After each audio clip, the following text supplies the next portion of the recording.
face up, I'm here to win it. It's for my city, and the team coming with me. Headed for the championship, even if the road is long. Legends pave the way for us. Nothing in this world can take it from us.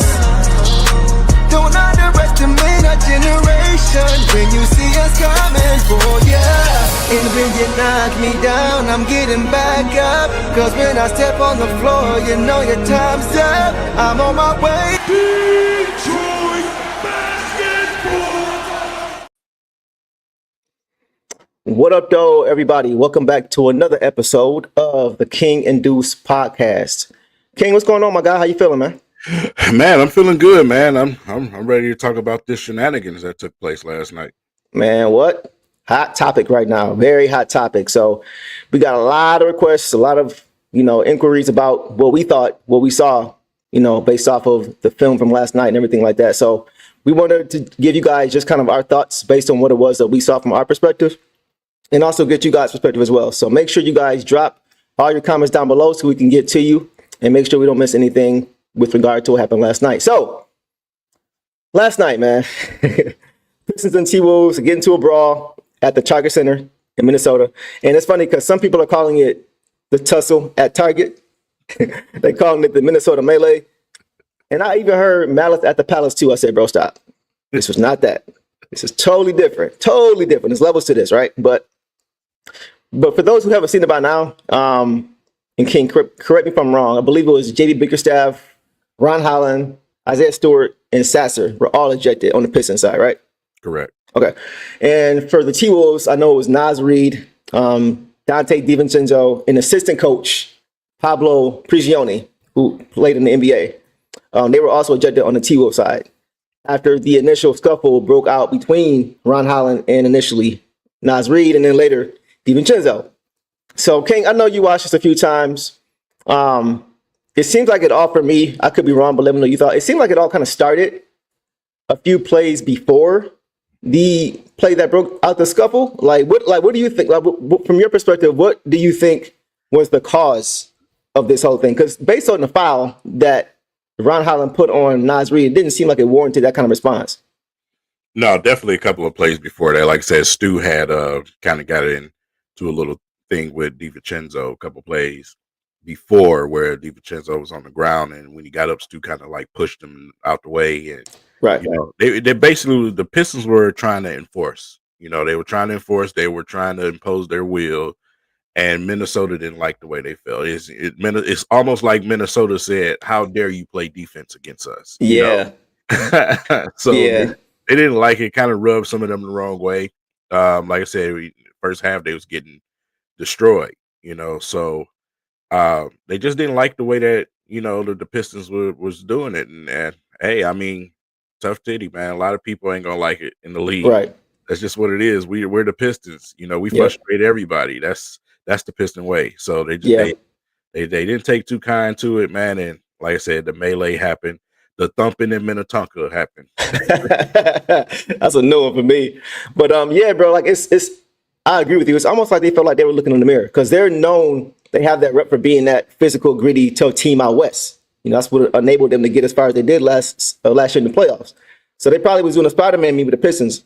Like, what y'all think y'all doing? And we're young, we're up and coming. So it kind of reminded me of what Zach Randolph used to always say, or said one time to DeMarcus Cousins. Where I come from, bullies get bullied. Right. And it was kind of like that's how they felt the Pistons were coming at them with their physicality. But that's just how we play. That's just how we play with everybody. So I think they just kind of, they see that now. They see the team we're developing into, and they want to make sure they try to enforce, their will upon us and vice versa. Yeah, for sure. Yeah. I will say this though, as far as Naz Reid. Yeah, I love Naz Reid as a player, but I kind of lost a little bit of respect for Naz Reid simply because you went after the kid. Stu has been touching you up, that's been bumping you, giving you elbows. Go after Stu. Don't go after the little guy, So kind of lost a little respect for him there. Listen, you and me both, and you know how high I've been on Naz Reid, right? I still think basketball fit wise, I still think it's perfect, but I did too, especially and we're going to get into it, but it was some things that I saw and heard from watching it a few times that stood out. That I kind of said, oh, okay, maybe that's why this happened. But yeah, it was unfortunate that it played out that way. You know, like you said, he's young rook. Like, you can get your point across without having to go to a certain level. You know, especially on the basketball court. At the end of the day, when fans get involved, you got to start thinking about, you know, your fellow NBA players, whether they're on your team or not. So it could get real dangerous. So some things that happened I really didn't like, but I totally agree with you. I didn't like the way that it was handled either. So with that, we're not going to talk too much about it. We're just going to go ahead and get into this. But what I saw, first thing I saw, bro, was when I first saw it initially, because I tried to backtrack and figure out, I saw the file, so this doesn't make sense. But when I saw Stu put up a shot in the paint and it didn't fall, and DiVincenzo was like, F nah, F nah, F nah, F nah, like saying he can't shoot, basically. He said about 2 or 3 times. So that's where we're going to start with that clip, and we're going to kind of pause this thing and resume based on the things that we're seeing so we can kind of walk through it, because there's a lot that we can unpack from this. So let's go ahead and get into it, bro, if you don't mind. All right, here we go. All the smoke, and he is ready to bring it. That block was tremendous. Stewart push shot. There it is. Tipped up and secured by Gobert. DiVincenzo. All right, pause real quick. All right. Up the offensive foul.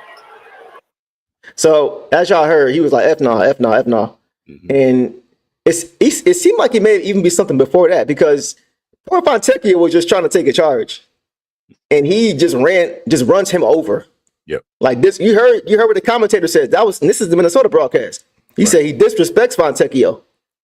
So it was personal, at least up until this point, maybe even before that. So I just kind of wanted to point that out, because I saw him like barge, like he wasn't even trying to avoid the offensive foul. He lowered his shoulder all the way as far as he could to try to go through him.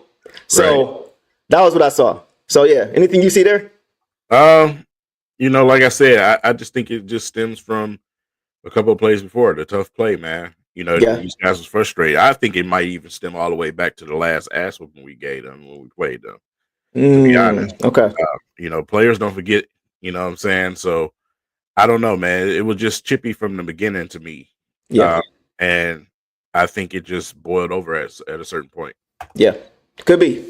All right, let's go up until we can go to about 140. All right. No, you can let it go from there. Yeah. And now, again, a shoving match once again. Stewart, it's too bad because he does so many positive things out there for the Pistons, offensively and defensively. But if you ask your casual NBA fan, they know Isaiah Stewart more for stuff like this than his actual contributions on the basketball court. And so, I mean, Isaiah Stewart was just... Key point real quick. Notice he said casual fan knows Isaiah Stewart for that. Right. Real fans know that Isaiah Stewart is one of the top defenders in the league, but a casual fan just think he's just fighting every game. Yeah, exactly, because all they watch is highlights. Right. That's the biggest difference. So right there, you saw student take kindly to that charge, or to that offensive foul, and he let him know, he knocked the ball out of Naz Reid's hand. He pushed one way up. So I think the tone was kind of getting set from a physical standpoint in that exchange. Yeah. Trailing the play that time when Dante runs over Fontecchio and then kind of stands over and tries to snatch the ball away from him.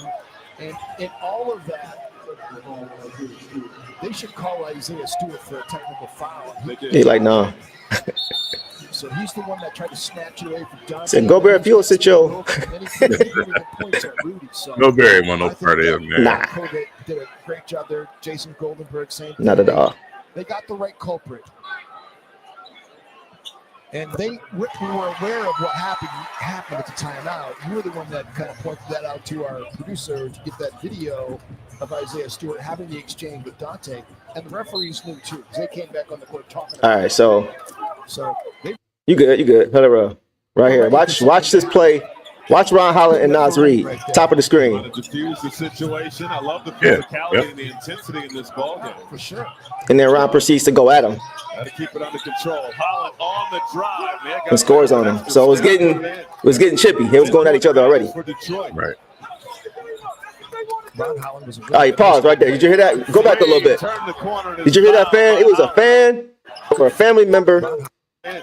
They said, "Muck the game up." That's what they want to do.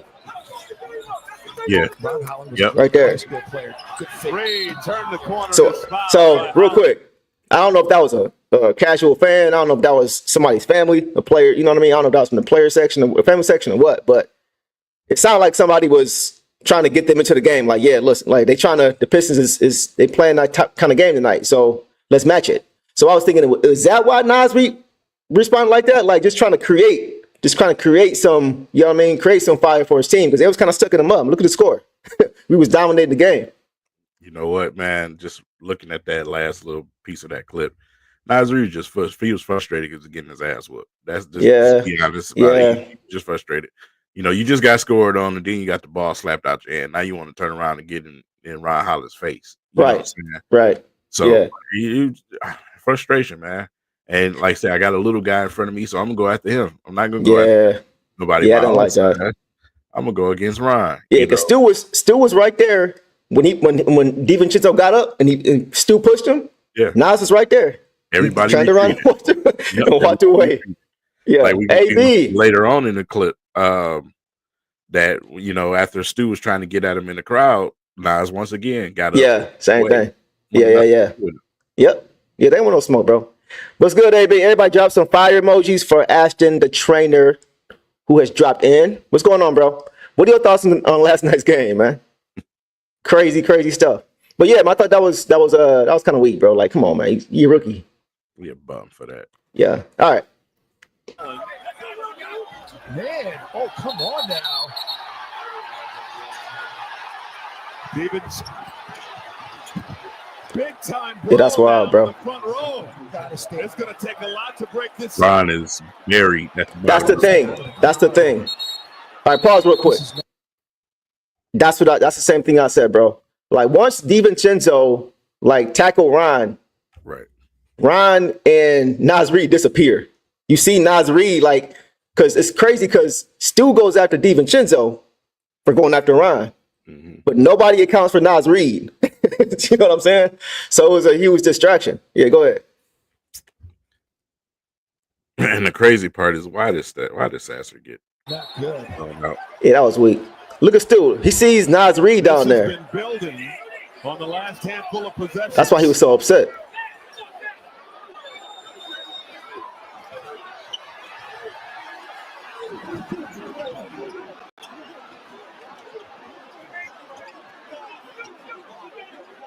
Yeah, look at Stu, bro. He won't smoke with everybody. He pointing at Gobert. Nas Reed had taken exception to Holland and was wagging a finger in his face. This crowd who braved the cold and the snow on its feet, applauding the intensity. The Timberwolves finally showing some fight in this ball game. Yeah, bro. Going to have a lot to look at as that's go ahead. The crazy part is, like I said, when DiVincenzo got up, Ron wasn't even trying to go after him. No, he was going after Nas. Nas did something at the bottom of that pile. That's what happened. That's exactly what I said too. Wow. Exactly what I said too, bro. It's almost like it was a diversion created because, like I said, they all went after DiVincenzo when he tried to tackle him. He had tackled around the ground. Nas snuck underneath the pile while everybody was trying to get to DiVincenzo. And so that's what made it kind of a crazy situation. And I think Stu kind of put two and two together. Like once Stu, had DiVincenzo pushed back, he looked around, looked down and saw Nas Reed on top of Ron. And that's probably why, because Stu, if you watch, we'll see the other angle, but Stu randomly just jumps at Nas. First he's mad at, he's getting at DiVincenzo, but then randomly he sees Nas on the ground and he just goes at him. It's because he had figured out what was going on. Like, what are y'all doing? You know what I mean? So that was what I saw that really stood out to me too. Yeah. Let's go a little bit. Yeah. Look at DiVincenzo's neck. The coaches are getting into it. That was crazy too. Literally fighting with each other now too. All right, so pause right there. JB Bickerstaff getting in. Actually, we're gonna run that back. You see Coach right there, right? Yep. To the left of 32, ref, official. Yep.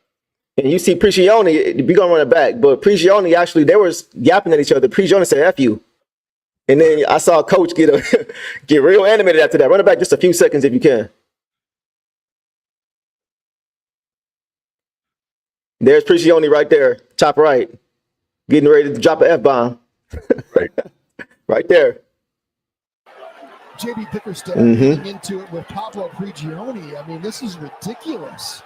And they're both wearing black, so you can't tell who is who. That's wild. I don't think I've ever seen that before, Michael. I don't think I've ever seen a big melee like this and then have the coaches both getting the fights as well. This Ain't fight, man. They gotta stop calling everything in the fight, bro. And then Kay went over to Ron like, bro, you straight? He was an What happened? instigator, too. Like, he was really hot. You're right. These referees are going to have a lot So pause real quick. This is going to take a while. So the reason that happened, I saw that too. Like, Prigioni, we'll get to it, but basically Stu didn't like how it looked like DiVincenzo and Nasri were kind of laughing about what happened. And so Stu tried to make his way over there when he saw it. And Prigioni like walked up on Stu. And that's what made Coach Bickerstaff walk up on Prigioni. Right. And that's why they got into it. But Stu was just he was just in like survivor mode. Like he was just making sure everybody was straight. Everybody was protected. Big brother mode. But it didn't matter who it was. Everybody keep looking at it and saying Stu was no, bro. He didn't start this at all. He saw what was going on that most people was probably missing.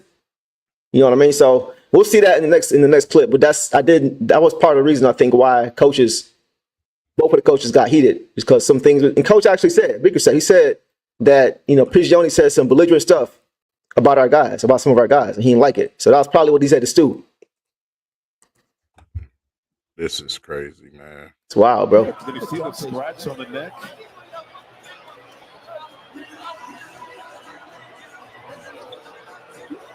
Everybody a tough guy when you got 10, 15, 20 people, pushing bro, that's not even back. a hard foul. That's not even a hard foul.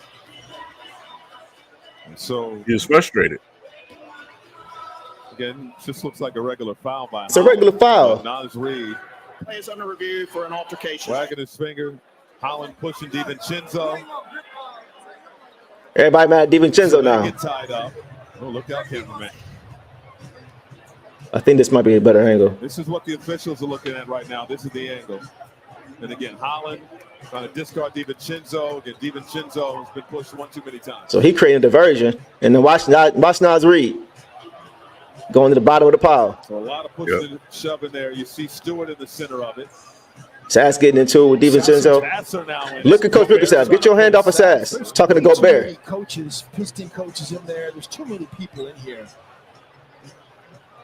JB Bickerstaff is in there. Vitaly Potapico, who's a big guy. And then Stu got to him. That's why you see DiVincenzo push him. Unreal. Mm-hmm. And now here they go, Naz Reid at the bottom, and then you see Ron get up last. You see what I'm saying? Like, it looked like something. I don't know what it was, but now look at Prigioni. You see Prigioni and DiVincenzo. DiVincenzo gonna top his head and watch Stu to the left of the screen. Tony Adams. Head tap, look at Stu. Oh, that's funny. Y'all think okay? Now Prigioni's following and talking to Stu. Now JB is about to talk to Prigioni. He pointing at Prigioni. You see what I'm saying? Like Isaiah Stewart calmed down, and then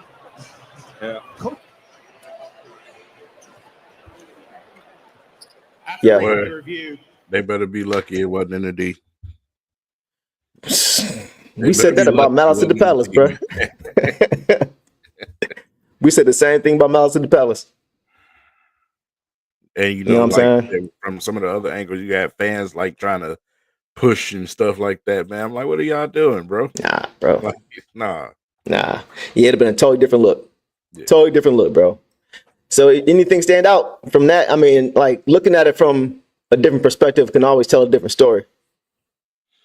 I mean, I mean, that's pretty much the known. I think this other angle that we're gonna take a look at is probably gonna tell a few different things, Yeah. Yeah. Let's check that out because this is a fan perspective from the other side. So we'll get to see a lot of things that we was talking about. 7 were ejected after a massive fight between the Pistons and the Timberwolves, which included 2 coaches, one of them being Pistons head coach JB Bickerstaff. And this fan got the perfect angle right behind it as the fight spilled into the front row. So round on ground. So watch Stu. He's trying to get at him. Well, watch Stu though. He's looking for Holland. He's looking for Ron. And he see Nas on top of him. That's why he's so angry. That's why he went at him like that.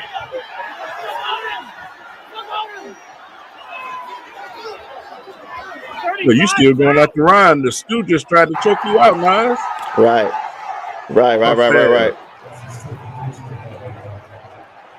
No, that's a good point. He's soft as hell, bro.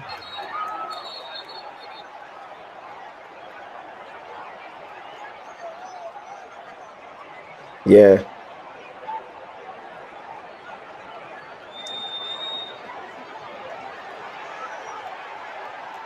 Look. Yeah. He ain't even try to go over there. He won't. Yeah.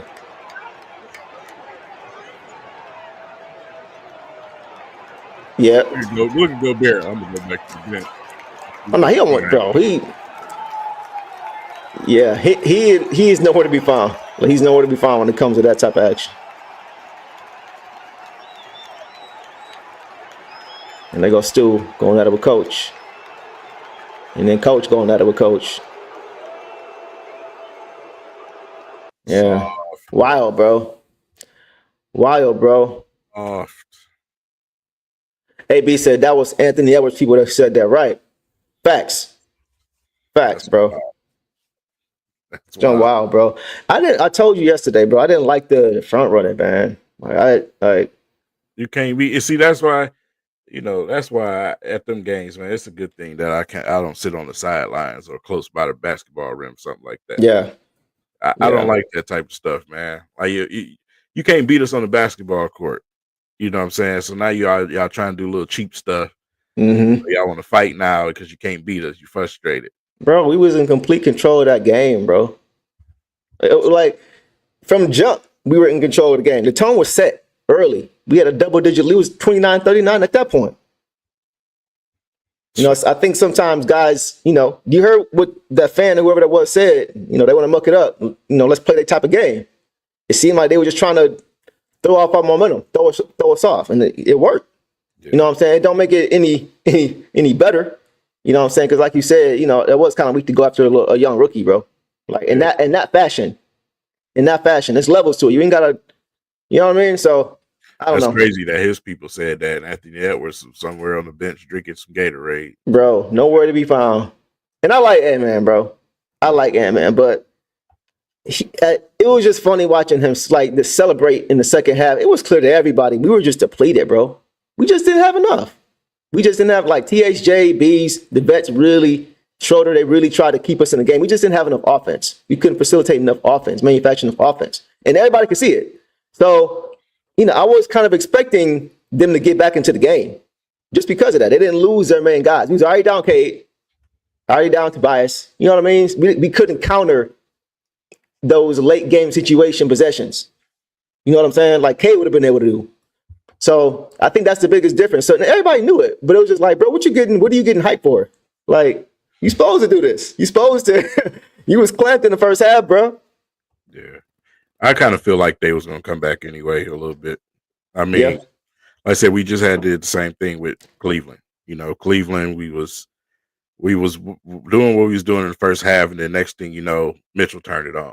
Right. The star players, that's what they do sometimes. That's true. So, like I said, somebody was going to get that 20-piece in the third regardless. The point of it is that the Pistons didn't have enough arsenal to withstand something like that. Right. So for him to be celebrating like he actually did something, that's kind of weak. That's all I was saying. He was going to get buckets anyway. Yeah. You know what I'm saying? But it wouldn't have been 104 to 123. I know that much. That we had our guys. You know what I'm saying? So I feel what you're saying, though. I see both sides of it. So with that, bro, I wanted to ask you this. Suspensions. I don't believe anything has come out yet. But as far as first of all, I don't think Ron should have gotten ejected, suspended, nothing. I don't think he wasn't the instigator in this. We live in a Me Too era, man. You know, the league is trying to soften the game. They don't want to have anything. Nobody threw a punch. You know what I'm saying? This was shoving and arguing and, you know, stuff like that. And you eject everybody. I still don't understand why you ejected Sasser. I'm still trying to figure that out. Yeah, he was protecting his guy, bro. Like, what you looking at? Like the Timberwolves players was over there trying to get their guys off. That's what Sasser was doing. Same thing.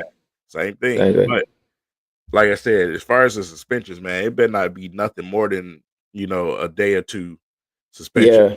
Yeah. This was not a fight. Whatever they try to call it, it's not a fight. This is a shoving match. Yeah, 100%. At its highest extent. So, you know, it's going to be interesting to see what the league passed down. We're still waiting on that. We don't got the info yet. So, yeah. By the way, shout out Sass, bro. Young bull. Like, it was a bunch of trees in there in that scuffle yesterday. He was right in the thick of it. All 6'1", 6'2" of them. Shout out to him, bro. He's fearless. But yeah, hopefully it's nothing extravagant, bro. Like, I understand they like sending messages and they like using the Pistons to do it. But it's just so unfortunate that it's probably going to affect our next game. Yeah. Against the Thunder on ESPN. I feel like that kind of got ruined now, or it's going to get ruined because of probably what they're going to pass down as far as the judgments and the probably fines and suspensions.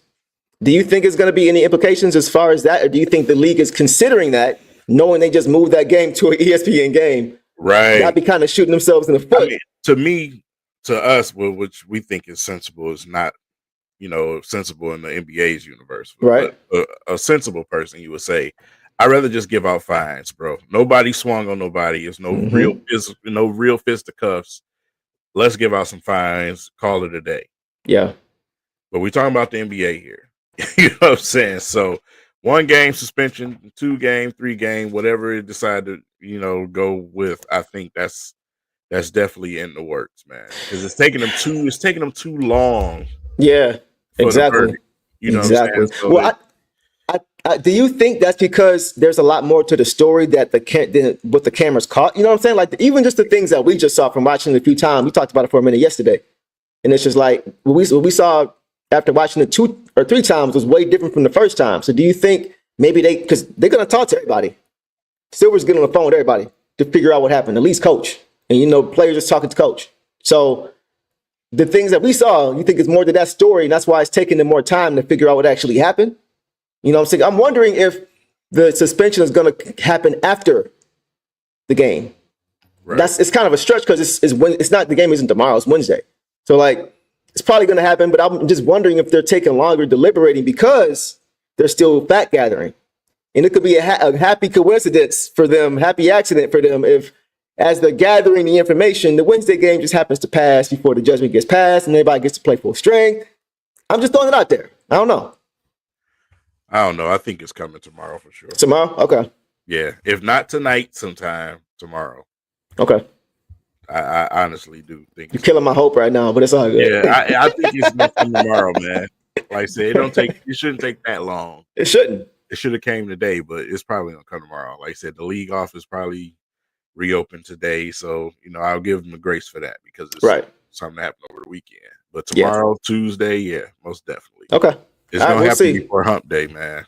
I brace myself like an overbite waiting for it. I'm hoping somehow it takes longer, but you're probably right. Look at this next clip, bro. I see Schroeder up here looking like he about to get involved in something. Yeah, he looked like a 7 Mile demon. Like he's plotting, bro. Bro, yeah, he like he's plotting.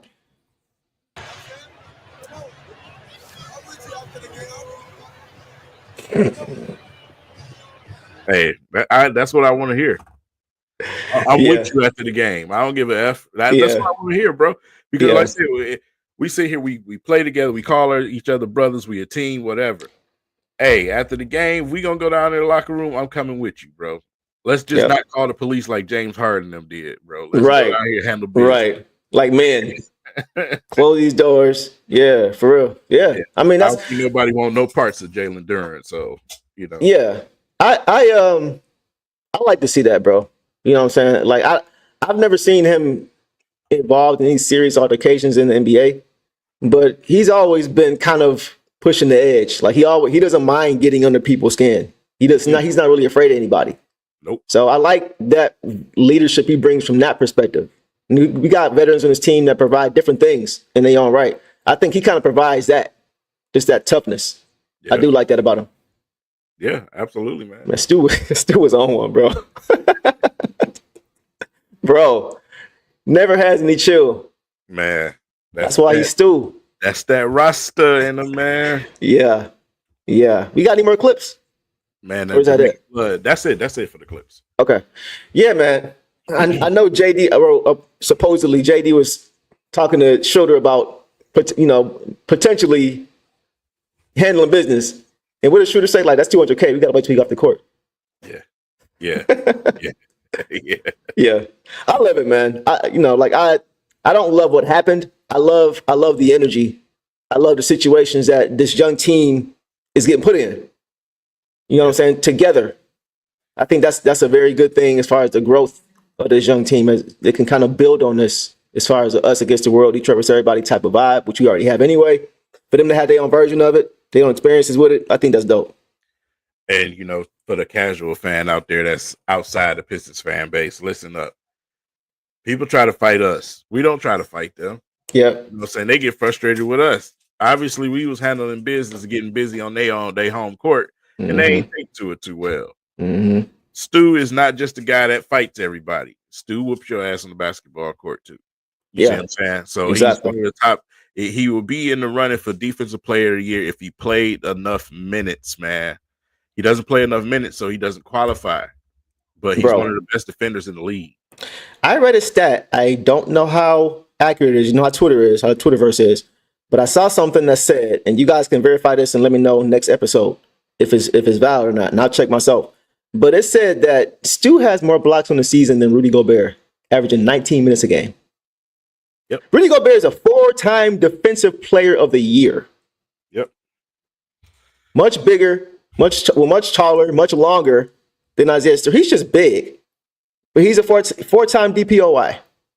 I think 5 or 4 first-round picks were involved in a trade to get him to where he is. Like, the value that has been put on him is crazy. So for Isaiah Stewart to have more blocks on the season in like half the minutes a game, come on, bro. Y'all gotta actually start watching games. He's the epitome of big for nothing, man. The Gobert is so soft to me. Guys like him, Cat, who they traded, just soft. You think that's why they brought Randall there? Yeah, because Cat and Randall. I mean, oh my God, why did you bring that up, man? PTSD time. Almost broke my TV last night. That's your man. The next time we play them Pistons, you have one job to do with Randall. Stop him from going left. That is it. On your left. All you had to do last night. On your left. Going left, man. Everyone knows this. He wants to get to that left hand, bro. Man, that's all he did last night. Yeah, like even if you shade him right, he'll go right to get back to his left. Like he just, yeah. I seen him force him right one play, and he shot this awkward jump shot, bro. Yep. Force him to the right. Keep him from going left, bro. Somebody else gonna have to beat me because you ain't about to beat me with that ugly left hand, dude. To me, Zion is Julius Randle, but just more complete. He uses either hand, better shoot. You know what I'm saying? Like that's what Julius Randle could be if he had a right hand. Speaking of Zion, they shut him down for the season. I heard. Yeah, it's that time. He could just get his health together, bro. He could, man. If somebody was to ask us, about, the beginning of the season, you would have thought that Cade would probably be getting shut down this time of the year because we didn't expect them. Yeah. Many games. I threw it out there, You know, a lot of people thought I was nuts, but yeah, a lot of people thought that Cade would be one of those guys getting shut down at this point of the season. Yep. This is what, 120-something games. That's where everybody's giving him 25, 28. But look at us. Look at us now. Yeah, look how many games he's played, even with the last 4 he's missed. He's still in the 60s, bro. You know what I'm saying? Like, yeah, it's everybody just jumped to conclusions way too soon about all of our young guys. But we're not gonna have that conversation tonight. Go ahead. No, I was just about to say I need that contusion to stop contusioning, man. To stop contusing? Yeah, I think Bobby Clement sneezed on his calf, and now Cade got whatever he had. Because that contusion is contusing, and that calf is calfing with Tobias. He was a late scratch. I thought he was going to play last game. You know, they can't just do like the Lions do on the player report. They just put old on there. Right. Yeah. I'm just getting some rest, man. That's all. Totally different sport too. It's like, all right, man, we'll give it to you over here. But yeah, like NBA, they just sprained esophagus. You know what I mean? Like, something random that don't even make sense. But yeah, bro. Somebody asked, Marlon, do y'all still think JB could win Coach of the Year? So I think Marlon is probably speaking from an optics standpoint, because you know how important optics are when it comes to everything. Like, you think about John Morant. He was supposed to be one of the faces of the league, had some issues, and now they turned their back on him, seems like. You know what I mean? So how do you think that plays a part as far as what has happened, not even just last night, but just the things he said banging on the table, like not afraid to call him out, not afraid to get on them in the games, every single game, like letting everybody know I'm here for my players and not you. Do you think that plays a part at all? That plays wrong. That's about a good 10% to me. 10? Yeah. Majority of it is you took a team and you tripled what they did the season before. Yeah.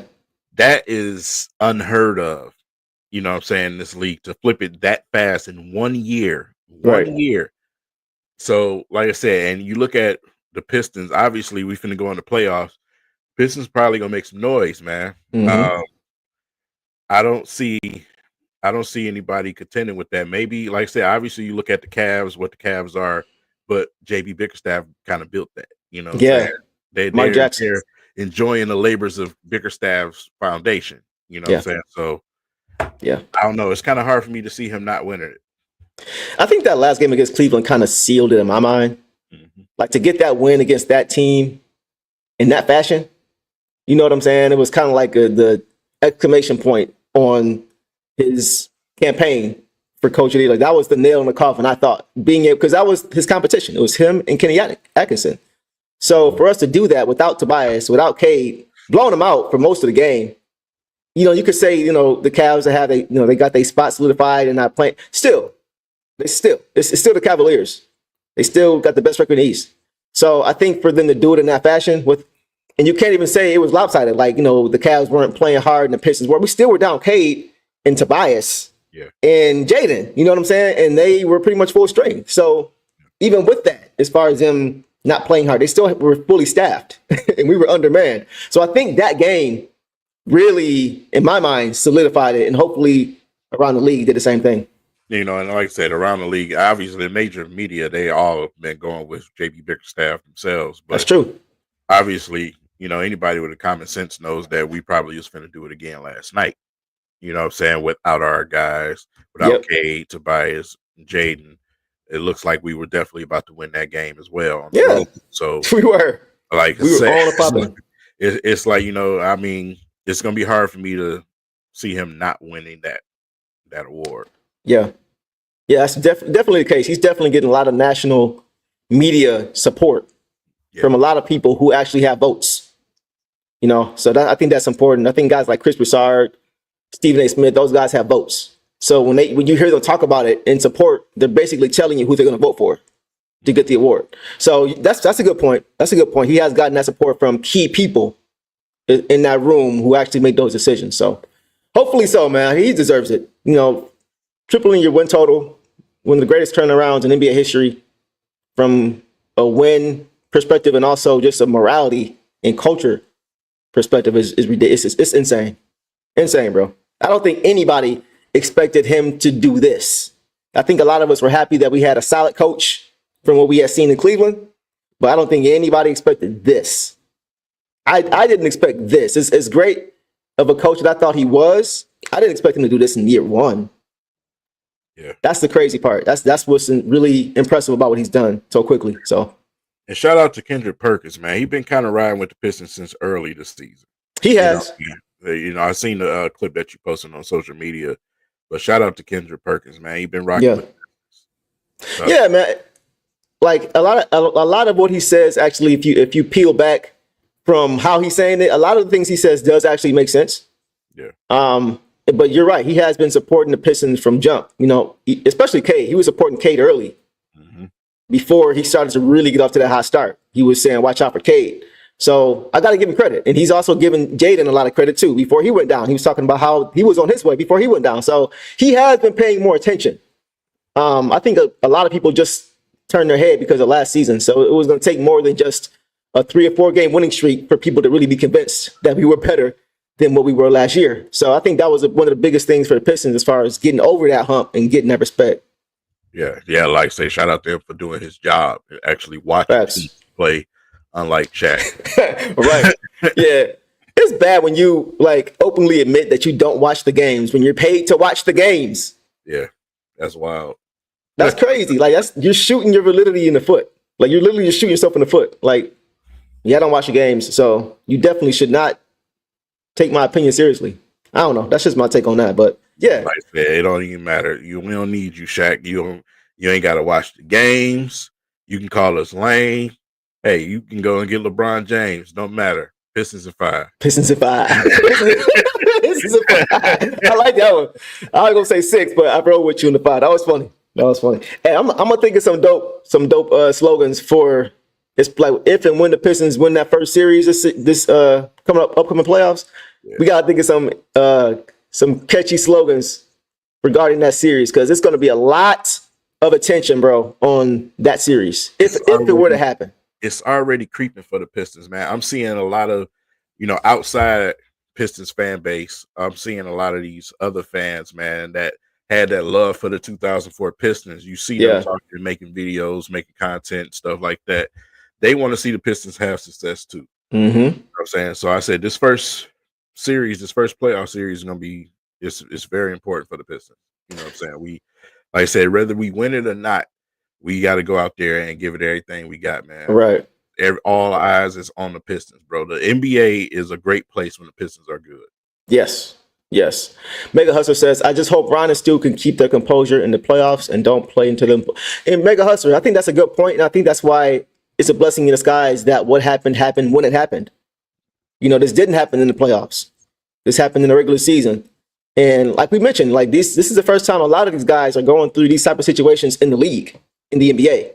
It's a different level. So I think it's good that they're learning these things now. I think they can look back to this if something could happen in the playoffs where a situation presents itself. They can look back to this and say, "Nah, I'm good. I'm straight. We here to win." You know what I mean? So I'm glad that it happened now, as opposed to happening in the playoffs when it could cost us a game or two. Yeah. So yeah, man. One more thing, I want to share with y'all. Me and King had a conversation. We was talking about this briefly, and just looking at different scenarios, playoff wise, right? As far as what you guys as fans would like to see. Put it in the comments. We need to know. Who do you want to face? Go ahead. Milwaukee, New York, Indiana. Yes. Who do you want to face? Because we're not going to get too deep into it, but we want to hear from y'all. But I'm like, I want the Knicks. Obviously, I felt they were either the Knicks or the Bucks. I felt there were better situations for us, especially with Dame being out. Prayers to him. But basketball-wise, him going down really makes things more difficult for them against a team like us that has depth. So I wanted to play the Bucks or the Knicks just from a national media attention standpoint and matchups. Who I didn't want to play was the Pacers. So my view was this team is so young. Let's get them as much experience as possible in the playoffs, right?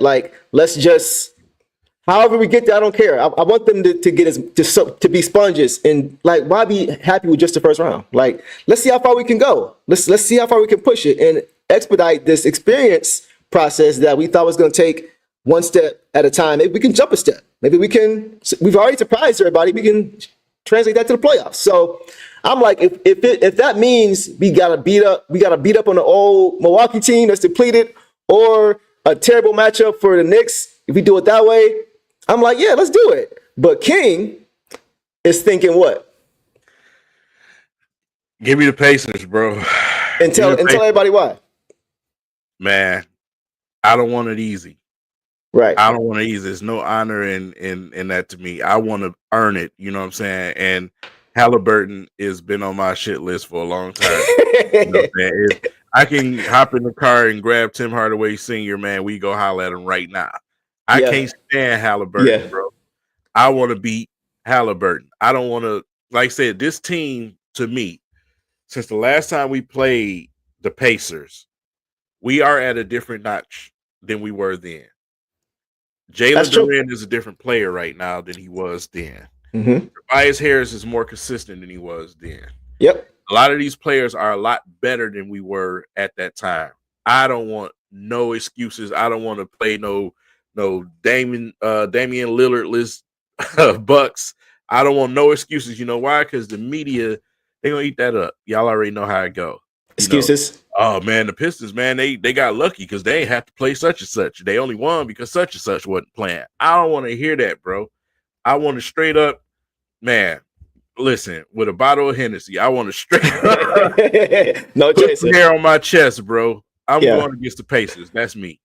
Okay, so like I see both sides of it, like, but I think you can earn it by beating. Because how many people outside of real Pistons fans would expect the Pistons to beat the Knicks, realistically? Mm-hmm. Like, you're hearing the basketball heads say that. You're hearing Brandon Jennings, like the Rashad, they're saying the ones that played. You're not really hearing fans say that. So I still think you can earn it by beating one of these teams. Milwaukee won the championship 3-4 years ago with a lot of the same squad. You know what I'm saying? Like, the Knicks, they talented team. So I don't think it's a foregone conclusion in everybody's mind that we're going to lose to them anyway. So I still feel like you can still earn it, but you just want the hardest road. You want to leave no doubt whatsoever. Bro, we're the Pistons. You know what I'm saying? When we go into series, the odds is against us. When we have those special teams, the odds is always against us. Yeah. I everybody in on planet Earth picked the Lakers, and you see what we did. You know what I'm saying? Yeah, we shocked the world. In this situation, we go against the Pacers. Everybody's like, "Oh, the Pacers is this. They a playoff team. They tough. They got Halliburton and all of that." Man, listen, we beat the Pacers. That's a different type of respect you're getting coming out of that series, simply because of where the other two teams are. Everybody know that cat is soft. Everybody know that Brunson them don't want a piece of the Pistons, bro. That's just what it is. You know what I'm saying? So we beat the Pacers. It just looks different, bro. It looks like it's a Pistons type more of valid. Yeah, it's valid. Okay. I see both sides of it. I want to see us in that bracket as much as like I don't know, man. Like I know how we know how it goes. You know how it was when the Pistons were winning 04. It was just different when it was 8 teams left and one of them were yours. And then 4 teams left and one. It just felt different because there's only so much that the media is going to talk about. True. You know what I'm saying? So they got to like when they circle back to you, it's happening quicker because there's less teams. So it's like they talk Pistons again. You know what I mean? So maybe I'm really big on the respect piece. I want people to really see how good we are, and like if we could be on national TV potentially 14 times in the playoffs if we get to that second round.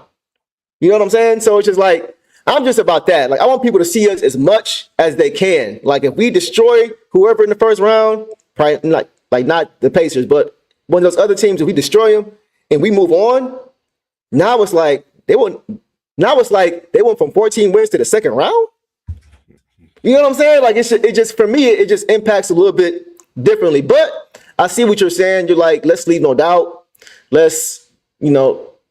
I get it, bro. I see what you're saying. I'm not mad at it. I just want them to go as far as they possibly can. I guess maybe for selfish reasons because of the respect they have not gotten in I don't know how long. So anyway, go ahead. No, I was just gonna say, man, I agree with the The comment, man, it's I want to shut the Pacers. shut them up. They talk Yeah. entirely too much, man. And, you know, it even frustrates me more, you know, because I wish Ivy was healthy, man, because Yeah. Mathurin be jaw jacking over there too. You know what I'm saying? And it's always a battle when them two go up against each other, man. I just want to see the Pistons get rid of them. You know, Halliburton had the audacity to say it's not a rivalry until we play in the playoffs. Who do you think you are, bro? Yeah. You know, like, who do you think you are? Like that type of stuff right there. It burns me up, bro. Yeah. I would love to see them stump and put the Pacers out and shut Halliburton up. It seems like he's taking a step back this year. He has, because people figured him out in that ugly jump shot.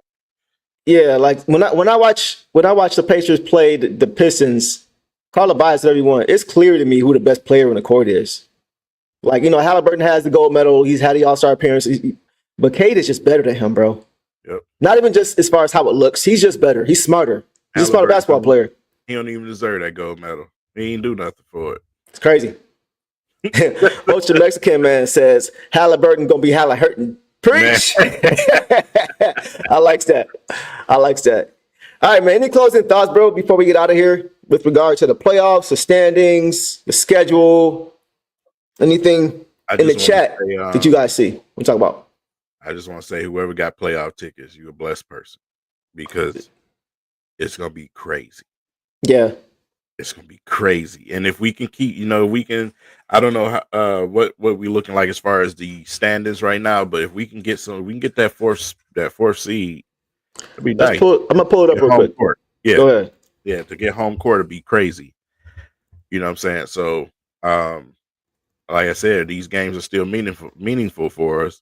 Yeah. Hopefully, we can do what we got to do. That's what you said before too, about how, like, us as Pistons fans, bro, like, just the hard working mentality that translates to the court that we have, like, just seeing how hard they play when they're playing defense and the shot clock is down for the opposing team 3 seconds, 2 seconds, and everybody's still locked in, and you hear the crowd appreciate that, right? Like, that's something that you always get here in Detroit. So like you mentioned, in the playoffs, we take it up to another level the same way Stars take it up to another level. Like, we take it to a whole nother level, and these guys are going to see and feel that next gear. Man, listen, we lost to LeBron in the playoffs in that series. We didn't expect to win that series, but that place, that arena, I remember when KCP dunked the ball. I have not heard nothing that loud in a long time, bro. That decibel count, that's got to be top 5 since then. Like, man, that place, and we played them tough every game. You know, every game we was tough. You know, every game, bro. Yeah, Reggie, KCP, Tobias, Marcus Morris, and Dre. That's the team he's talking about. That was just off the energy of the crowd, if you ask me. It was, and you saw how he fed off that, though. Yeah, when he dunked it, because you don't see him usually get excited, and he's very stoic. He's a lot like Asar in that sense. He's very just focused on the game, no shenanigans, just focused on the game. But you saw him really get geeked up after that. So that's just kind of how it's always been, bro. That's a great example, man. Great example of what it was like, because it felt like I think it was. We need to react to that. Okay, we can do that. Yeah, we'll set that up. We need to react to that. We can set that up. React to that. We're gonna go back to the playoff series and react to that for y'all guys, man. That'd be fire, bro. That'd be fire. That was a fun series, man. Like, that was a fun team. It was a fun team. That was prime Stan Van Gundy from a coaching standpoint as a Pistons coach, right? Andre, gotta defend the role. the wall. Right. After when Brandon he had Jennings, the album cover, sitting on the bike and everything. That was dope, bro. Yeah, that was fire. That was like prime Van Gundy era. Yeah, that was like, he was in his aura for real at that point in time. But that'd be fun. That'd be fun to redo that. Anything else you guys want us to react to? Let us know, because we did Malice at the Palace a year or so ago, so y'all can check that out. But anything you guys want us to react to, we love doing this kind of stuff. So yeah, that was a fun series, man. But you know what's crazy? Real quick, on the closing note, I was talking about this the other day. As fun as that team was, I'm way more excited for these playoffs. Oh, of course. Because, like, not even just because of who we're playing or potentially playing. Like, the Cavs are the better team in 2016. Like, we didn't think we had a chance to win. I didn't think we had a chance to win that series. It felt like it was just fun to be back in the playoffs after 8 years. Right. You know what I mean? Mr. My City, what's good, bro? Appreciate you. Zay crossing that Detroit on his chest. My second favorite moment of the season. After Cade clapping Zay up on defense. That's when we took the turn and locked in. King, thoughts on that? Mr. My City, appreciate you as always, brother. That's Talk about it. Excellent comment right there. That's a really good one. Because we talked about that, how pivotal that was. You know, that was a grow up moment right there when when K did that. You know, and that was demanding, the respect of the team and saying, "Hey, listen, I'm gonna be the leader." You know what I'm saying? And this is what I expect out of you guys. Right. And these guys respect that because he's respectable. You know what I'm saying? So. But to have him to do that, this ain't the first time he did it. You know what I'm saying? Last time he got into it with somebody, he did that with the jersey. He was all about Detroit, man. Right. 100% embrace this city. Yeah, bro. Stu is the heart and soul of this team, and he's the spirit of the city right now. Imagine him not being here, bro. You know what I'm saying? Like, imagine how much of a hole he would leave on and off the court. You know how when Drew Holiday left the Bucks and Dame came in? You see how just the backbone was just gone defensively. Right? It just looked like there was no resistance. That's how Isaiah Stewart, the impact he has is on that level, bro. Like, just the mindset he brings too. Just the toughness that he brings on and off the court is just unmatched, bro. It's invaluable. And you starting to see the great part about it. You starting to see a lot of the young fans starting to understand that, because us that's been around since the 04 Pistons, we know what that is. You know, we know what type of player Stu is. But they're getting the opportunity to finally see what we're talking about when we had that Ben Wallace type of backbone to the team, the big brother, everybody's big brother on the team. That's what Stu is, man. Yep. You know what I'm saying? You messing with somebody on the team, here I come. You know what I'm saying? And if we need to get a stop, here I come. Right. Same thing.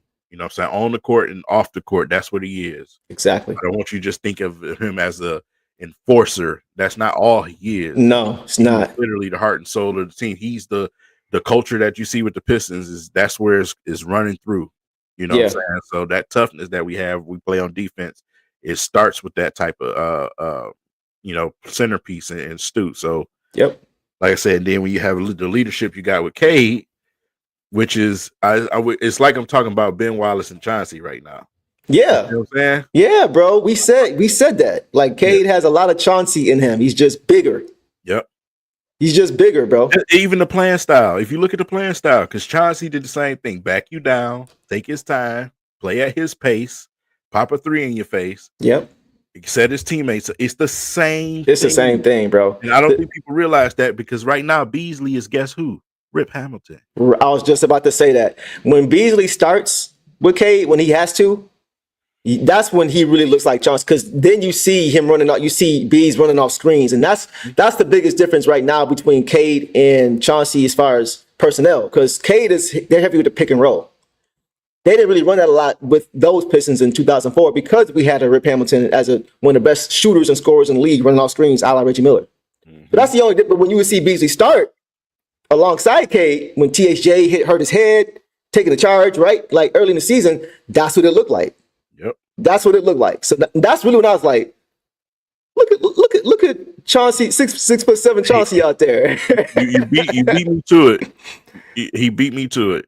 What? He beat me to it. Yeah. You see what I'm saying? 100%. What did we do with Tayshaun? Tayshaun wasn't here. He wasn't known for scoring when he first came. You know what I'm saying? It was he could shoot, though. Yeah, he could shoot. With Tayshaun, it was like, we need you to check him. Right. We need you to check this guy. Check him, check Kobe, check this guy. That's what he was at the time. So like I said, when I say all the time that we have a Pistons team, that's what we have. We have a Pistons team. Pistons team. The way that is built, the culture, the way they play, it's a Pistons team. Deep team. You know what I'm saying? Team built on depth and unpredictability on both ends of the court. Looking uniform from unit to unit. You know what I'm saying? You got Rip and Chauncey, and then you got Lindsey and Mike James. Like, just having it's wave after wave. Who, regardless of who's in the game, you're getting a Detroit Pistons style of basketball. It doesn't change just because you got guys coming out the bench. Okay, we got to run this game because these guys can't run this. No, it's the same thing. That make a difference. Harris is no she though. Hey, leave Uncle T alone, man. Leave alone, man. Hey, low key, Uncle T is playing the best basketball I've seen in a Pistons uniform, bro. I've never seen even better in 2016. I've never seen him play this much defense on any team that he's played on. Ever. Not the Bucks, not the Magic, not the Hornets when he was there for a quick minute. Not the Bucks, but the Hornets. Not going everywhere, back bro. The first time he was here, if you'd looked me in my face and said Tobias gonna have 5 blocks tonight, I'd have slapped the hell out of you, man. Bro, 5? Like, and I think he had five steals and 4 blocks. That was like, he's played 14 years, bro. The 4 blocks is a career high. That's all this. That's all this. It's just willingness to do it. Yeah. He wasn't doing that in 2016, 17, bro. He was a bucket. He was baby Mello, what I call him. Like a modest man's Mello. You know what I'm saying? I won't say poor because he was a bucket. Modest man's Mello. That's what he was, in my opinion. And he's still head and shoulders better than that version because of what, like you said, defensively, what he is doing. He wasn't doing this before. He wasn't getting out in the break. Like, I remember how I used to be screaming, like, bro, you help side defense. I used to say that all the time about the did all the time. You did. He's a totally different player now, and that we got to give credit to JB Bickerstaff. Yeah, and the coaching staff. Yes, Jared, Jack, staff, bro. Sidney Lowe, all them guys deserve a lot of credit for that. A lot of credit for that, man. That's a great point about Tobias. Yeah, leave Tobias alone, man. He ain't got to be she right now. We're not there yet. He's Cliff Robinson. He's our Cliff Robinson. You know what I'm saying? You know what I'm saying? All right, Peter Cliff, Uncle Cliffy. But yeah, like he's definitely needed though. He's definitely needed for where we are right now. Cade has Thomas Will with Chauncey's demeanor. Chauncey's will though is not to be underscored, bro. Like I hear what you're saying. I think we just saw Isaiah in tougher situations, like the broken ankle. You know what I'm saying? And Zeke's will is top notch, but Chauncey too, man. Yeah. Like to be able to be a journeyman for most of your career early, and then to settle in and have the resilience to do what you do and end up being a Finals MVP, bro. Like that can mentally mess you up. Coming into the league, 3rd or 4th pick in the league, and you just bouncing around, team to team to team, like, and to have the resilience to still come. Like I don't know, bro. I just don't want to underscore or disregard Chauncey's will, bro, because he's one of the most mentally tough players I've seen in the Pistons uniform, period. And maybe even NBA. He's just mentally never unrattled. He's never unrattled, bro. He's so even keeled. Like you see Cade a lot of time. Cade ain't quite there yet on that level of just being stoic and just having complete control. You know what I'm saying? But Chauncey, you always felt very comfortable when he had the ball in his hands. It didn't matter the situation. Very, very hard to beat a team with Chauncey when he's in his bag, man. When he's in his bag, it's big, Mr. Big Shot for a reason. Yeah, bro. Mr. Big Shot for a reason, bro. Yeah, special player, man. Special player. All right, last question, and we'll get out of here. What is your favorite moment from this regular season? We saw Mr. My City dropped his. He had 2 of them. Bless us with 2 of them. Do you have a favorite? In chat, what is your favorite moment from this season? Is it a game? Is it a play? Is it an interaction between teammates? Is it an interaction between opponents? Some coach did. Some coach said. Turning point in the season. For me, it's probably when Coach went the fuck off on everybody. You know what I'm saying? Because, like I said, he said everything that we wanted to say. Yeah, he took that 100,000 hit. You know what I'm saying? And yeah, you don't see coaches do that every day. Maybe back in the 90s and early 2000s, you seen coaches thumping the desks. You know what I'm saying? When they getting their point across. You don't see that no more. Yeah. Everybody just like lay down for the NBA, bro. Coach JB is not having it. You know what I'm saying? He's not having it on the court and off the court.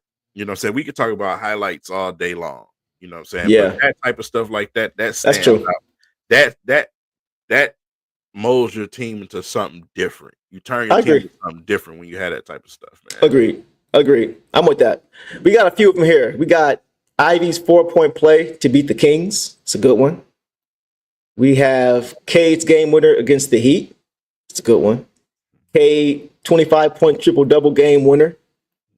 My favorite moments just be JB saying that's I'm like, nah. No, he means like in game, like talking to like the ref. Like he be getting on him he be calling him out every single time. Game, bro. That's bull, bro. That's bull job. No, like I became a fluent lip reader because of this man, bro. Bro, like he's sarcastic too. He be like, what's it called? Oh, that's what you call? Yeah, that's bullshit. Okay, all right, got you. Like he's sarcastic. I've noticed that about him. He don't care. That's probably why they don't mess with him so heavy, because he just has no filter, and I mess with that 100%. That's Detroit. Ivy's 4-pointer. Yeah. Okay. So the game winner. Okay, Jaden Ivey 4-point game winner against the Kings. Favorite moment. Hell of a moment, man. Cade to Asar off the glass.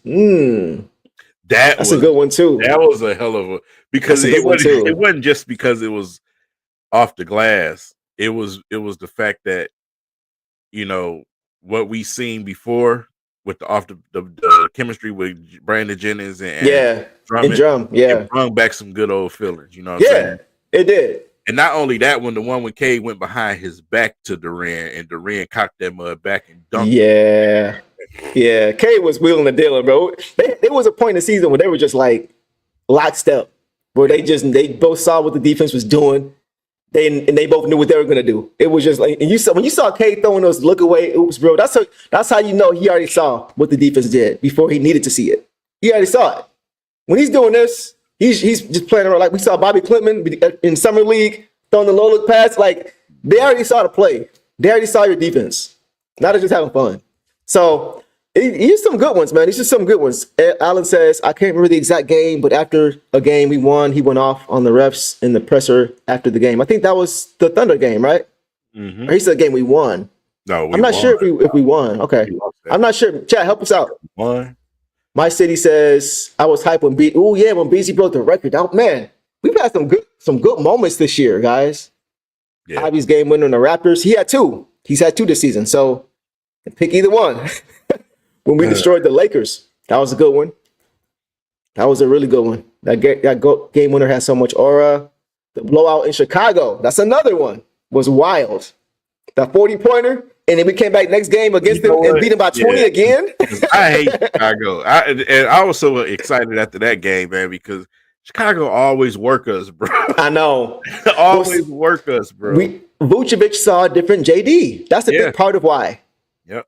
He wasn't open for 3 while JD under the hoop. Like JD knows how he's supposed to play on both sides a lot better now.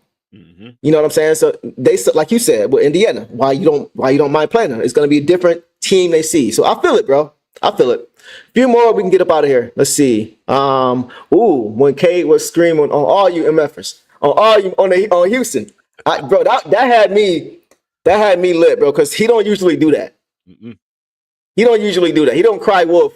And silent killer.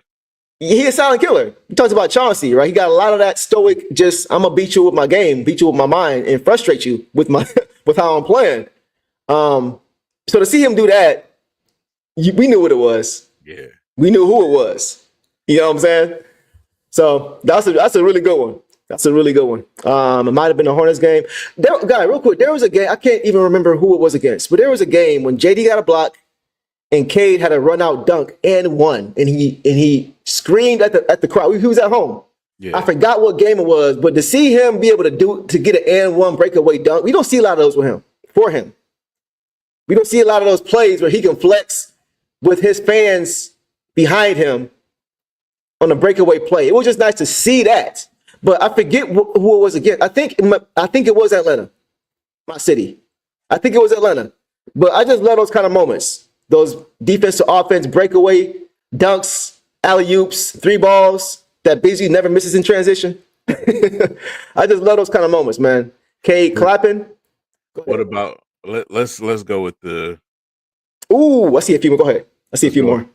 Yeah, all right. I'm gonna let you read those, but go ahead and we're gonna go with the worst part of the season. Worst part of the season. Okay.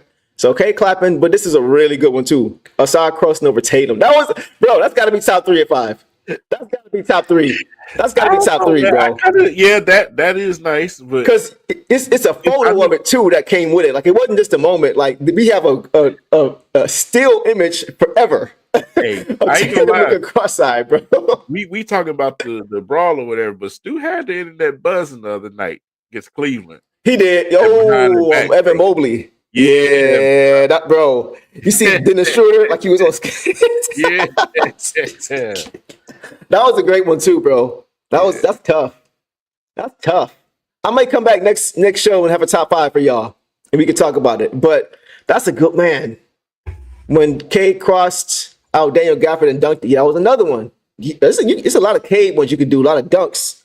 Derek White, part 1, 2, or 3. Just pick one. B's game-winning 3 in Shimmy on New York. Yeah, that's a good one. It's a lot of good ones you can pick from, bro. Okay, so King said he wants to get one more. The Philly game, first national broadcast in who knows how long. We blew Philly out without Cade, right? Yeah. So that was another one. Okay, so you said what is the worst moments of this season? Okay, let's see what we got. I already know where probably everybody's going. Let me see. Losing to Charlotte was terrible. Bro, we lost to them boys twice. So annoying, dog. We lost to them boys twice, man. Remember, Ryan had a game winner. And knowing today, we blow them out the water, bro. Oh, we would destroy them. Remember, Ryan had that breakaway steal. BG poked it away. Ryan had a nice hezzy, moved to the hoop, dropped it off, layup, and then Bees left him open for the layup. Oh man, that was crazy. I forgot about that. That was tough. Just as bad too. Privy, what's up, bro? Yeah, I know. That was a tough one, bro. Bad, bro. And Asar admitted, he was like, "Yeah, I went for the steal. I should have tried to stay in front." Yeah, you know how you notice how all these moments though are like early in the year. Yeah. Yep. When we were still in evaluation mode, trying to figure out who all these guys are going to be individually and collectively. Mm-hmm. Like, you're not going to see too many bad moments from the last few months because they've been playing so much better. You know what I'm saying? There haven't been that many stinkers. We had one against the Wizards. Got to call it out, right? But there haven't been nearly as many of those moments as it was early in the season. Go ahead. Yeah, that probably was you just said the one that was worse for me. When we lost, I was sick to my stomach when we lost to the Wizards. It's like, what the hell are we doing, bro? Yeah, we were at that game too. Like, yeah. It just felt like by a bunch of G leaguers, you know. Yeah, and we said it early, like first quarter, it just felt like they not locked in, bro. Like this game shouldn't be close right now. Why is it 22-20 right now in the first? You could just tell. And there was a second game. I think it was a back-to-back games against them, and we beat them handily the first time. And me and you were saying, don't overlook them to get to the Thunder, because now if you overlook them and then you lose to the Thunder, you done lost 2 straight, right? Which they did. You know what I'm saying? So yeah, but it wasn't nearly as many of those moments late in the season. Private Eye, Nas, you must have. Go ahead, King. Go ahead. I don't give a damn what just happened the other night. Yes, bro. Okay, so somebody commented on my last show and said that it probably on yours too. They said, because I mentioned a different moment as far as guys who the Pistons couldn't stand, and then they came here and they were beloved. I mentioned Rick Mahorn. Yep. When he dunked on Dennis Rodman as a Washington Bullet, he was to the Bullets for years. He dunked on Dennis Rodman, stared him down. Bill Laimbeer came over and pushed him, and Charles Barkley hit Bill Laimbeer, and that's how that happened. Nobody can stand Mahorn, but go ahead. Me and Deuce was talking about this on the phone. You know, man, and we brought up Rick Mahorn. Rick Mahorn, that didn't just like him. He didn't like a lot of people that was on the team before he came here. He told you flat out, I hated the Pistons. I wanted to wipe the smile off of Isaiah Thomas' face. Who was punching him in the face, by the way. We wanted no parts of this team whatsoever. But at the same time, Isaiah and Bill Laimbeer didn't get along that first. They fought many times, before and after. Yeah, beginning and end. Yeah. Like you said, in the beginning they was fighting. In the end, when they were at the end of their run, Zeke punched Bill Laimbeer in the face and broke his own hand, punching Bill Laimbeer in the face. Like it was always something, but they found ways to make it work. Go ahead. And see, my thing is, with me is I don't take nothing personal. You know what I'm saying? Because some of my best friends today, we fought. You know what I'm saying? We Yeah. fought each other first before we gained real respect for each other. Mm-hmm. That's what manhood is. If you ain't used to that, I get it. Some of y'all on here 12 years old. I get it. Y'all ain't used to that because y'all grew up in this era. Different But era. in our era, that's how you got respect, bro. If we got a problem, let's scrap it out. And then after that, hey, mutual respect. That's just how it goes. Listen, That's a great comment, right? Go ahead. Had a scuffle. I mean, it is what it is. I'm not gonna say let's not get Nas Reed because I'm emotional. We got to stop being so emotional, man. Yeah. Yeah. Bring some more testosterone to the conversation and let's do what we got to do. Handle business, bro. Because if he's available, you better get him. Yeah. On a lesser scale, Lindy Waters and Isaiah Stewart figured it out, so they can too. When he took the ball away from Lindy Waters. So, but this is a good comment from Devon. Ron and Kobe had beef. Then Ron went to the Lakers. It happens and it works. Anybody ever heard of All the Smoke? Anybody heard of Matt Barnes? Yep. Anybody ever seen that fake pass that Kobe didn't budge on when they were going at it? Kobe said, "Hey man, if you crazy enough to mess with me, I want you on my team." Exactly. Kobe told him that. Exactly. Jordan. Rodman. You know what I'm saying? It's Sally. You heard Edwards. All the Smoke podcast. You heard Max say, he told Hakeem, "I'm tired of your ass too." And they got to fight. It happens, bro. Yeah. It happens. Yeah. Yeah, I agree, man. Definitely a different time. If like I say, if he's available, I'm running about my guys, obviously. Yeah. You know what I'm saying? I'm sure that's something that he would do, Trajan, if he was available. But he's still basketball perfect. That's what I'm saying, bro. What? Think about that 3-man rotation, bro. You got, as far as toughness, you're top of the list. You got Nas Reed to go along with JD and Isaiah Stewart. JD and Nas Reed outside game from the bigs, bro. Yeah. I'm telling y'all, man. Like Phil Jackson went to Scotty and MJ and said, "Hey, Rodman's available. What y'all think?" Gone are the days. They said yes. Yeah, you're right.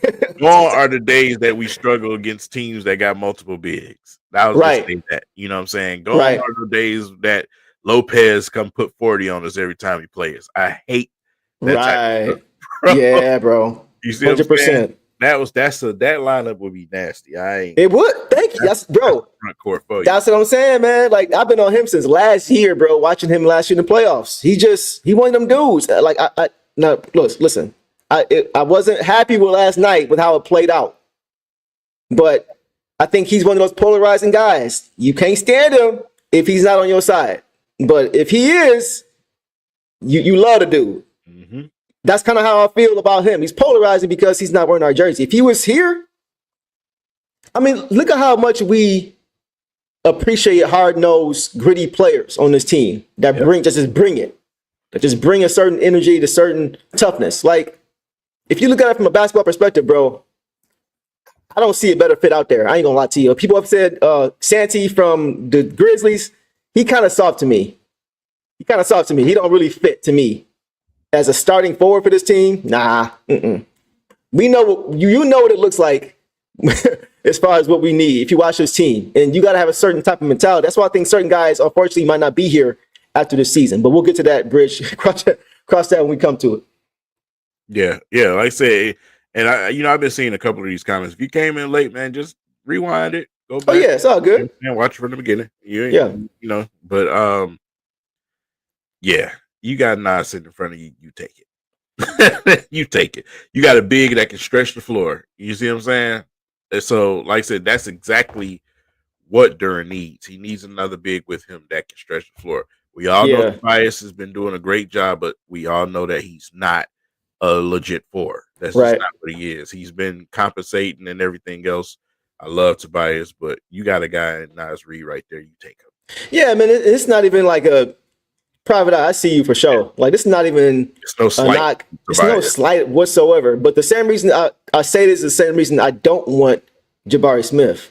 I don't want no 6'8" power forward, bro. Rasheed, yeah. Like I want Yeah, like I just shout out to you guys for dropping your names. I don't want to like if I'm going to replace Tobias at some point, it's not going to be with a prototypical Tobias type of player. It's going to be somebody who actually like provides what I need in the front court, which is size, protection, rim protection, versatility. You know what I'm saying? Like Nasri can shoot, but he can also get it down the paint too. He's also got a handle. You know what I'm saying? He's also a great passer. So it's just like that's the kind of guy I'm looking for. Bobby Portis, I'm not mad at that either. At all. That's the kind of guy I'm looking for. You know what I'm saying? Like tough. Like if you look at Portis, you look at Nasri, you look at these guys that we already have on this team, it's a shoe-in. You know what I'm saying? As far as from a mentality standpoint, a style of play standpoint, you got to get to know your team, but it don't get no more. Bobby Portis and Stu. Yeah, that'd be fun. Don't mess with, you know what I'm saying? Nah, because Bobby Portis out here rearranging faces too. Yeah, he been doing it since his days with the Bulls. Yeah. Breaking jaws in practice. Bad boys. There you go. Yeah. Yeah. For sure. Jabari Smith is 6'11"? He's not 6'11". If he's 6'11", he's taller than JD. He ain't taller than JD. He ain't 6'11". I watched him play. He's not that tall. I would say 6'9", maybe.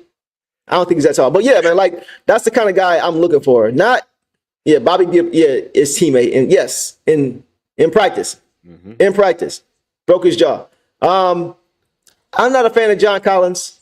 I don't think he's a talented player, but I think I'm good on him. He doesn't seem to fit that mentality to me. He's more of a finesse guy, like because you can be a tough-nosed player and still be a beast, like Rasheed Wallace. You know what I'm saying? Offensively, but he just feels like he's too finesse for me. He's good, but I just don't like that fit. I don't think. I don't like that. What about you? No, I don't really like the John Collins. He threw me off with this comment right here because Tigers up 6-0, tie first. Wow. All right, Tigers. All right. Has the season started yet? Not yet. Yeah, it started. Yeah, this is game number 4. But yeah. Okay. Oh shoot, I got to get up on my Tigers. Or am I tripping? Or are they just on a 3-game losing streak? They're on a 3-game losing streak for sure. Okay. Okay, so they need this one. Yeah, this is the 4th game. Okay. Okay. Go Tigers. But yeah, my thing is, does he fit? Listen, I know it's a lot of Lions fans in here. I see y'all in here. Talk about it. It's the same motto. Does he fit the mold that we have here in Detroit? Culture. He doesn't fit here. I don't want him just because somebody like him or they like his game. Does he fit what the Pistons need? Right. Period. Right. I don't know about Kuminga. That day is past. I think so, bro. He ain't getting no better than what he is either. It's a wrap. I think he was poorly managed, man. I don't know. And once again, he's not a big enough 4 to me. Like, I don't know, bro. My thing with Kuminga is not only the inconsistency, man. Like I said, it's with him, his energy. Like sometimes he bring it. It's rare when he brings it, but to me, it's just like the inconsistencies with his energy. I don't like that. And I don't know if it's because of the situation he in or whatever, but I just don't see him as a Piston. You know, when the Pistons bring the same thing every night. Right. Every night you're going to get the same player. With Kuminga, I just don't see the same player every night when I see him. Right. I agree with you on that. It's not consistent. You just see flashes. I feel you on that. Yeah. Team Savant, I like Dyson Daniels as a player, but if I have a Sar Thompson, I don't need Dyson Daniels. Yeah. You know what I'm saying? At the 4. Right. Dyson Daniels is a great defender who's not a good shooter. That's a Sar Thompson. We already got 2 of those on our team. We already got yes. Our 4 needs to be able to stretch the floor, in my opinion. Yep. Right? Consistently. And they need to be at least a above average defender or average at worst defender. But Dyson Daniels, he's a great defender. But it would be too much of a repeat with guys like Asar, Ron Holland. Like, I don't think that's the best way to use our cap that we have available. Like, it wouldn't be a good fit to me. I kind of feel like this season was the last chance. I ain't gonna lie to you. I kind of thought about it earlier this season. Like I wouldn't mind just adding him to the roster. Okay. Pat Bev, simply because his experience. I'm good on Pat, bro. Man, if this was Clippers, Pat, you know what I'm saying? 2018, 19. Okay, yeah. So listen, this is why I say that, because situation plays a part in everything. True. You know what I'm saying? And in this situation on this team, I think his personality would fit, as far as not only his veteran prowess on defense, but still his personality fits with what we have on this team.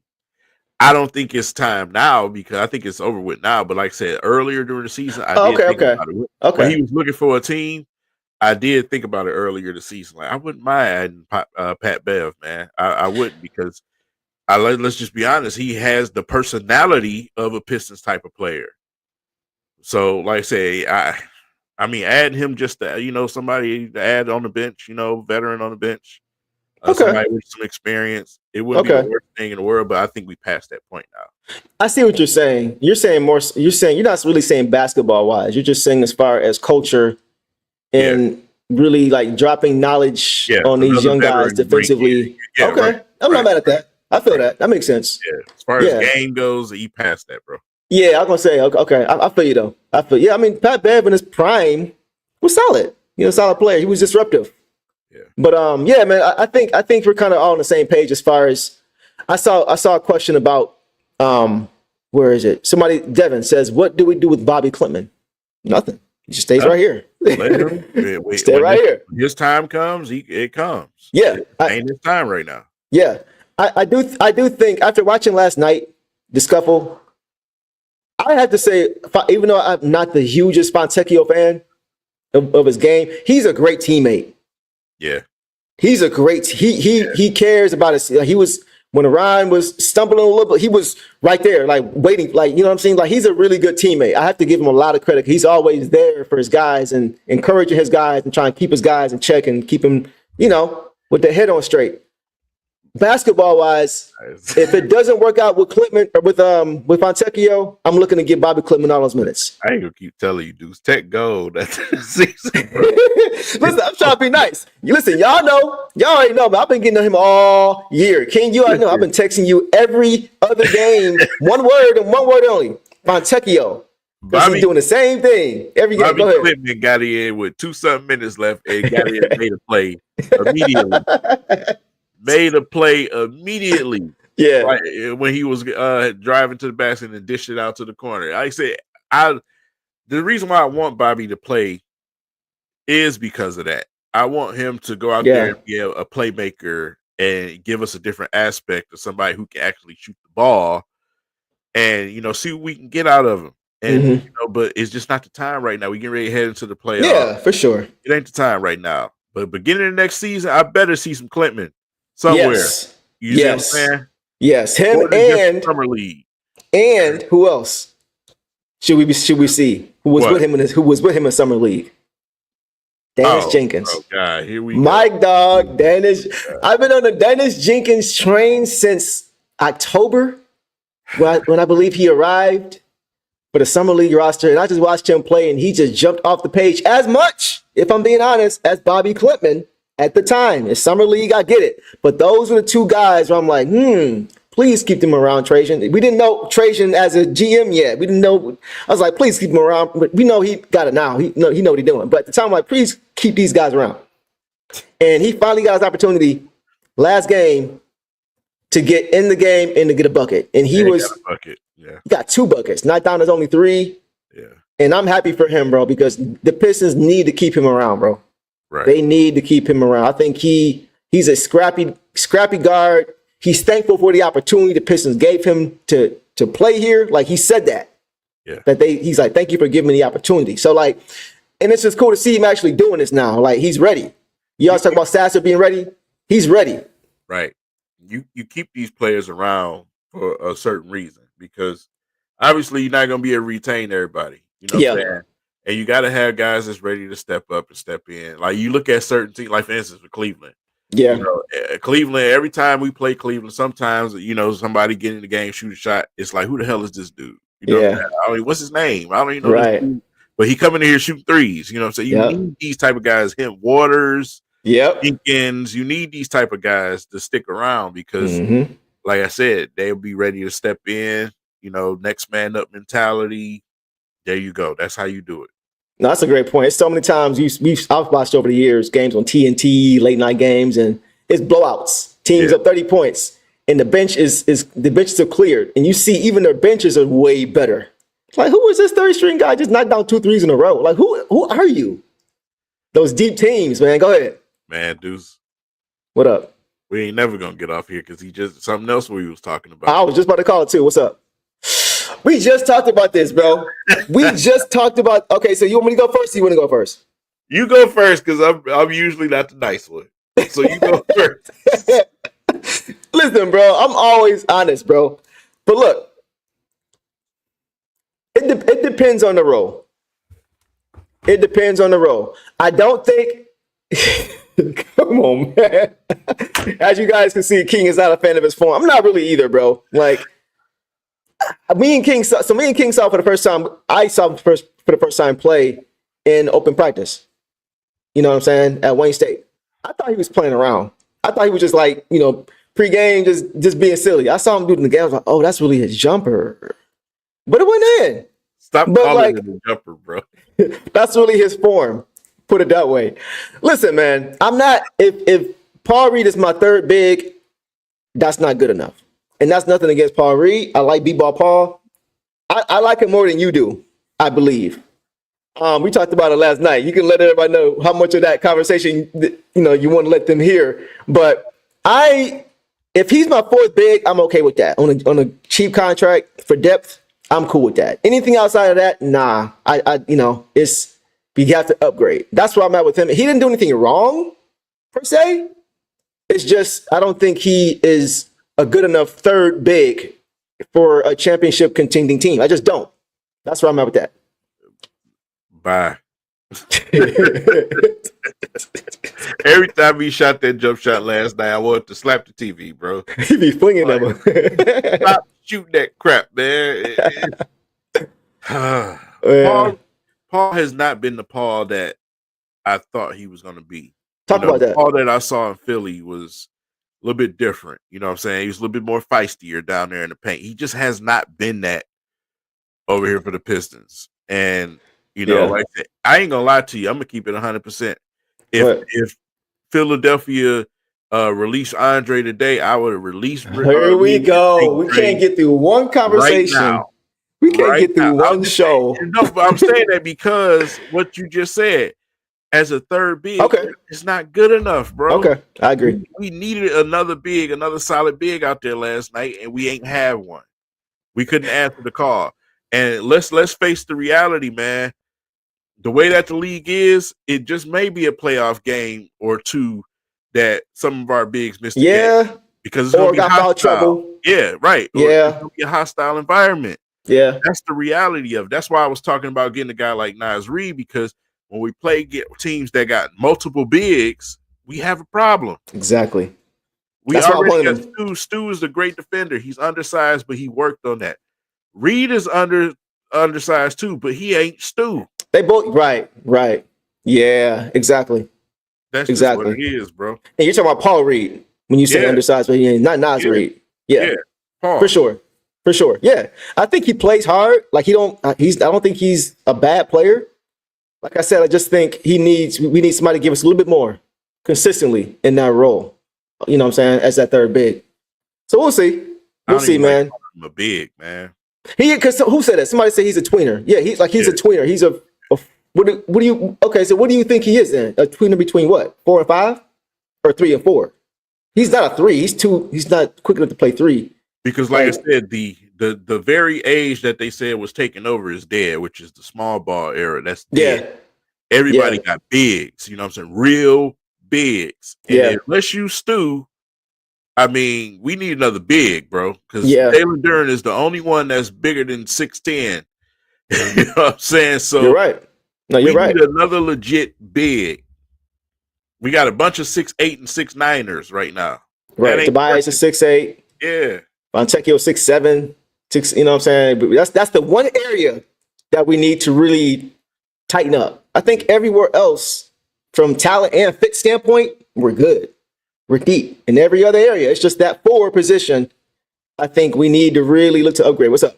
This is a carbon copy of our whole conversation. What? I expect to see Ivy mid. Hey, we can't say too much, bro. Yeah, I know. This is literally verbatim what we talked about, bro. Yeah, somebody got our phones tapped. For real. I gotta get me a new phone. I gotta throw the chip out, break the chip, get a new chip. But yeah, man, like I'm optimistic we'll see him. I'll just leave it there. But here's the thing, man. Nothing. That's all I'm gonna say. I've said it before. I'm optimistic we'll see him. And that doesn't mean I hope we see him, because I selfishly just want him to play it safe and get ready for next season. I just don't want him to overcompensate and hurt something else. If he's ready, he's ready. You know what I'm saying? But that's the kind of thing I worry about with a serious injury. It's like, man, just take your time. That's the biggest thing. Just take your time. Take all the time you need. If you don't feel rushed, we're going to be here again. We coming back to the playoffs. You know what I'm saying? We're just getting started.